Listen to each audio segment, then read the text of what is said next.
les gars, j'espère que vous allez bien. Bienvenue sur Fumigène H, review du chapitre 295 de Blue Lock. Je sais pas si j'ai du retard sur Blue Lock. Alors non, il y avait eu une pause. J'ai pas trop de retard sur Blue Lock. Enfin non, je n'avais pas fait le 294. Bon, en même temps, il n'y avait pas grand chose à dire, franchement. Et donc là, j'enchaîne le 295. Alors, on arrive donc à la fin de cette Neo Egoist League, à la fin de cet arc. Izagi est très clairement la star, on va dire, de tout le tournoi. Clairement, il a mis un doublé, c'est lui qui apporte la victoire à son équipe, c'est lui qui a changé, on va dire, le mental, l'état d'esprit, le mindset de son équipe, en changeant également le mental de Kaiser, qui d'ailleurs est très énervé, car au final, en fait, il est tiraillé entre le fait qu'il est énervé de voir Izagi finalement grand vainqueur, mais le pire, c'est qu'il a aimé ça. Donc bon, c'est un peu le syndrome de « je ne dirai pas quoi », vous m'avez compris bien évidemment. Et donc on arrive évidemment donc à la révélation, ce que tout le monde attend, les primes, la finalité de tout ça en fait, le fait de savoir qui a véritablement gagné.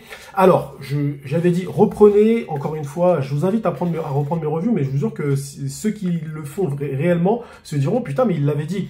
Reprenez ma review où j'avais dit que Izagi obtiendra une victoire collective et Rin obtiendra une victoire individuelle. Ce qui fait qu'en fait, en gros, ils ne départageront pas les deux. Reprenez cette revue-là, je le dis, avant le début du match. Hein. Avant le début du match. Hein. Bref, en tout cas, le chapitre débute avec Seishiro Nagi et Ryo. Le duo que je trouve, je crois que c'est le duo le plus inintéressant de Blue Lock, avec l'autre duo de Kaiser et son petit toutou là. On nous rebassine avec ça, avec des images qu'on a déjà vues, donc j'ai envie de dire c'est un petit peu une facilité scénaristique pour pouvoir avancer en termes de nombre de pages qu'avec des images qu'on a déjà vues.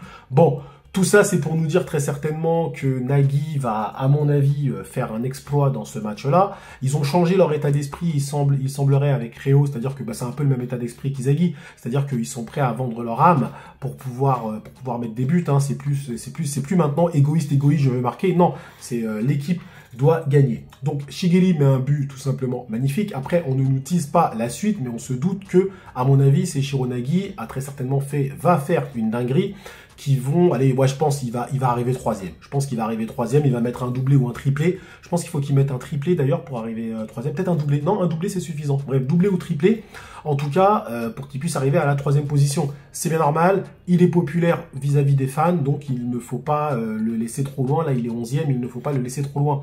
En fait, le problème, là, et ça devient vraiment un véritable problème dans Blue Lock, et on verra évidemment, on en parlera plus à la fin de cette review, mais ça devient un véritable problème dans Blue Lock, le côté on suit la vie des fans. Ça devient très compliqué parce que Seishiro Nagi ne raconte rien. Très clairement, il ne raconte rien. Mais il est populaire, donc on fait des épisodes sur lui, des spin-offs et tout machin. Et en fait, il a rien fait dans toute la Neo Egoist League. Enfin, ce qu'il a fait, c'était naze. Et là, vu qu'il est très loin, tu vas lui faire mettre un doublé ou un triplé juste pour qu'il soit troisième. Enfin, je veux dire, voilà. Ou peut-être même deuxième. Ah non, parce que le deuxième, ça va être Barlow. Ça va être Barlow le deuxième, parce que Barlow, lui, n'a pas joué. Donc, je pense qu'il sera deuxième. Peut-être même que Nagi va finir devant Barlow. Ce qui serait un comble, hein. Donc je pense que, je pense que d'ailleurs c'est tout à fait possible que Nagi termine devant Barlow. Mais bref, en tout cas, je trouve que débuter le chapitre sur Nagi et Ryo scénaristiquement et d'un point de vue narratif, c'est une bonne chose. Mais par contre, je suis désolé, je commence vraiment à en avoir marre du fait qu'on suive l'avis des fans concernant Blue Lock, parce que ça gâche toutes les surprises. On n'a plus de surprises dans cette œuvre, tout simplement parce qu'on sait qui va être mis en avant. On le sait. Là, on sait que c'est pour Nagi. Tu vois, on le sait clairement. Juste parce qu'il est populaire. Hein.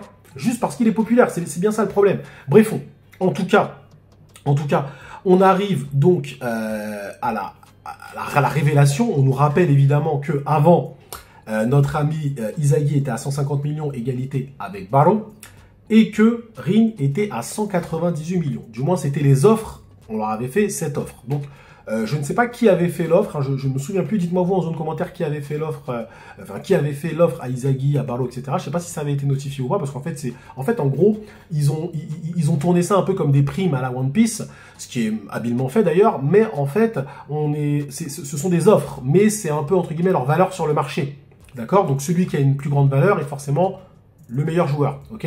Même si c'est un peu stupide de penser comme ça, parce que c'est pas tout le temps vrai. C'est surtout aussi celui qui négocie le mieux. Mais bref, la révélation arrive, et donc on s'aperçoit que Hitoshirin est à 240 millions. Donc Hitoshirin a mis un seul but, et il arrive à 240 millions. Alors, comment il faut prendre ça? Il faut prendre ça comme une offre qui, on va dire, entre guillemets, globalise toute son tout ce qu'il a fait dans la Neo Egoist League au global. Parce que si on s'arrête juste au match, évidemment que Izagi a fait une meilleure prestation. Évidemment, d'accord. Même si la prestation de Rin est assez impressionnante, attention, mais celle d'Izagi est plus impressionnante. Il a mis plus de buts, on est dans Blue Lock, et il a réussi à fédérer l'équipe d'une certaine façon. Donc, Itoshi Rin est à 240 millions. Je trouve que c'est beaucoup. Quand j'ai vu Itoshi Rin 240 millions, je me suis dit, waouh, c'est beaucoup, il a mis un but. Enfin, moi, je m'attendais plus peut-être à 220 millions, un truc comme ça, pas 240 millions, c'était beaucoup. Et au final, sans trop de surprise, Izagi, lui, arrive à égalité. À 240 millions, lui aussi. Pour Izagi, c'est justifié. Il a mis 2 buts. Il a fait une prestation monstrueuse, Izagi. Franchement, c'est monstrueux. Maintenant, le problème, il n'est pas dans les primes, dans le montant des primes. En fait, parce que bon, ça peut se discuter. D'autres personnes peuvent me dire que non, pour eux, 240 millions, Rin, c'est logique, etc. Bref, c'est pas ça. Le problème, c'est que c'est un peu ridicule de la part des auteurs de ne pas choisir. C'est-à-dire qu'en fait, là, on est en train de nous dire, les gars, la rivalité Rin-Izagi va encore continuer. Ça va continuer. Il n'y aura jamais de fin à cette histoire. Donc, Rin aura toujours cet objectif de surpasser son frère, machin et tout. Il n'a pas évolué dans ce match-là. Attention, Rin, il a juste... Bon, maintenant, il arrive à acquérir son flow quand il veut. Bon, il lui suffit de sortir la langue. Mais, en fait, en gros, scénaristiquement...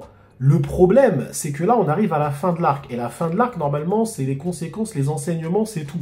Et là, qu'est-ce qui se passe, en fait? On a un Izagi et Rin qui, au final, sont à égalité. Donc, en fait, tout cet arc pour que Izagi rattrape Rin, en fait. Mais quel est le but de tout ça, en fait? Le fait de ne pas choisir et de ne pas donner la victoire à l'un ou à l'autre, c'est juste parce qu'en fait, ils veulent pas se mettre les fans à dos. Je vous dis, les frérots. Et ça, c'est vraiment problématique parce que, en gros, ils ont peur. On a des auteurs qui ont peur. Ils ont peur des réactions. Ils veulent pas. Rin ne doit pas perdre. Izagi ne doit pas perdre. Mais comment vous allez faire? Comment vous allez faire, en fait, à la fin? Alors, ils vont jouer dans la même équipe. Donc, au bout d'un moment, il va bien falloir qu'ils jouent ensemble. Mais donc, en gros, le match que tu nous as donné, où ils ont pu, encore une fois, se confronter, tu ne nous as donné aucun vainqueur. Je l'avais dit depuis le début. Je l'ai dit, ils vont donner une victoire collective à Izagi, ou peut-être à Rin. Mais c'était plus logique que ce soit Izagi. Et ils vont donner une victoire individuelle à Rin. C'est exactement ça. Et au final, ça nous fait des primes équivalentes. Donc les deux sont premiers. Et j'avoue que la réaction d'Izagi m'a choqué. Il est content. Dire, comment tu fais pour être content? Dire, je suis premier. Mais non, tu n'es pas premier. Tu es premier ex aequo. Tu es peut-être même... On peut même te considérer comme le deuxième. Donc tu n'es pas premier. Tu as rattrapé le premier, si tu veux. Mais tu n'es pas premier. Donc comment Izagi peut être content? Comment Izagi peut hurler de joie avec un tel résultat? Franchement, j'ai trouvé ça ridicule. Moi, je m'attendais à un Izagi qui dise « Ah ouais, non, c'est pas suffisant. Je ne l'ai pas encore battu. Je ne suis pas encore devant lui.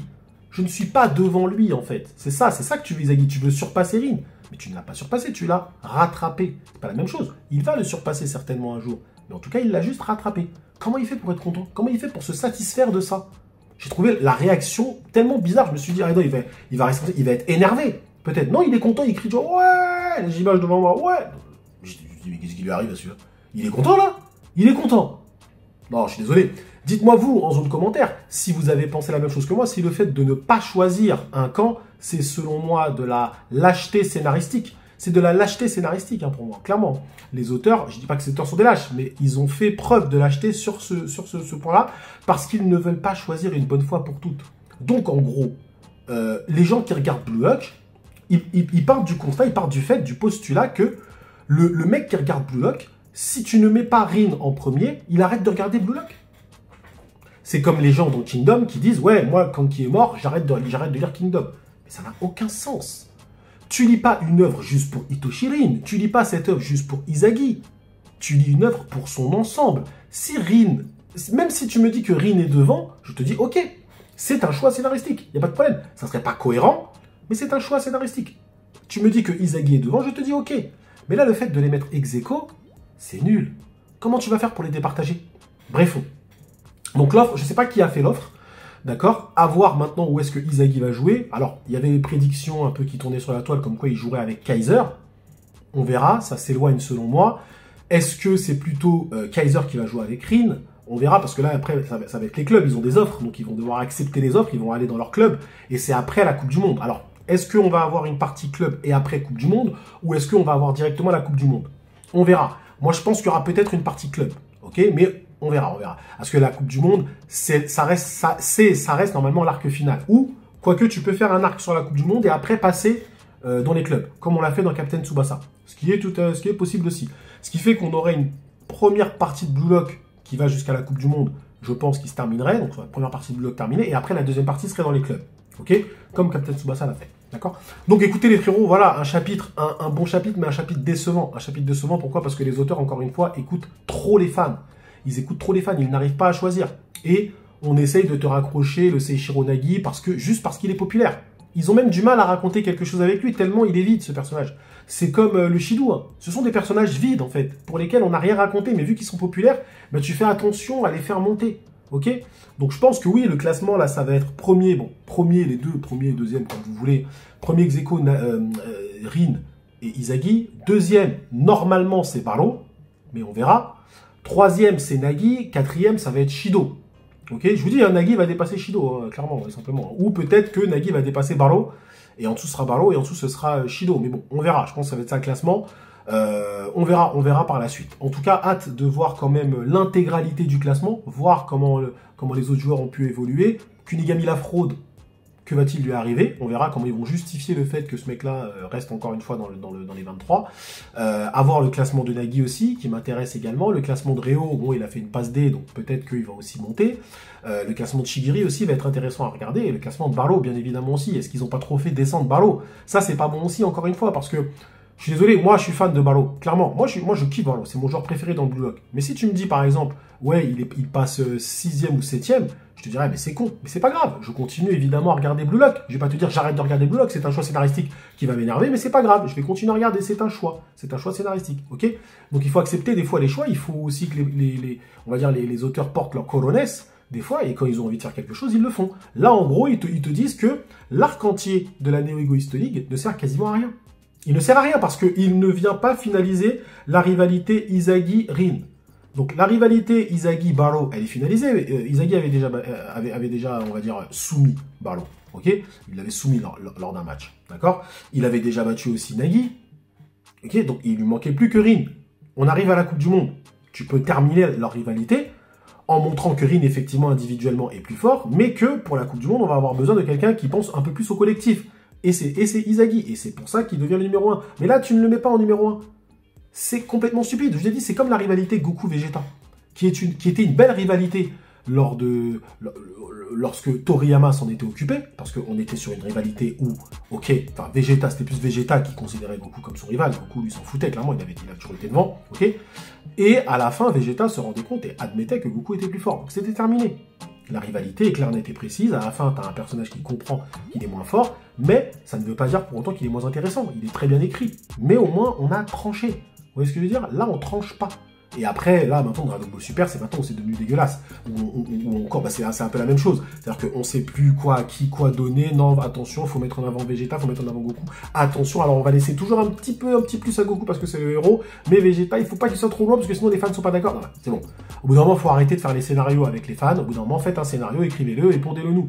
C'est tout, terminé. Et ceux qui acceptent pas, bah, ils arrêtent de lire. Point barre. De toute façon, celui qui te dit qu'il arrête de lire Blue Lock parce que Rin est deuxième, bah frérot, c'est qu'il lisait Blue Lock pour les mauvaises raisons. Donc bref. En tout cas, chapitre correct, sympa, mais bon, petite lâcheté scénaristique selon moi de la part des auteurs. Merci à vous d'avoir suivi cette petite review tranquille jusqu'au bout. Prenez soin de vous et que l'honneur soit avec Barlow. Ciao.